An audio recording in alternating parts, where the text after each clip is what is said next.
সুপ্রভাত বন্ধুরা, আশা করি সবাই ভালো আছেন। এই যে দেখাতেছি, এই যে চা, এই যে দুধ চা আছে, এখানে রুটি আছে, এখানে আমি ব্রেকফাস্ট করব।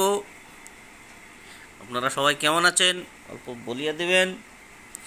আশা করি আপনারা সবাই ভালো আছেন, আর আপনারা ভালো থাকেন, সুস্থ থাকেন। আপনাদের ব্রেকফাস্ট দেখাতেছি, আপনারা ব্রেকফাস্ট করে আপনারা আপনাদের নিজের নিজের কাজে লেগে যান। আশা করি সবাই সুস্থ থাকবেন, ভালো থাকবেন, আর সবার মঙ্গল কামনা করছি। এই যে দেখাতেছি, এই যে রুটি, এই যে চায়, সবাই ভালো থাকেন, সুস্থ থাকেন, আর ব্রেকফাস্ট করে নেন।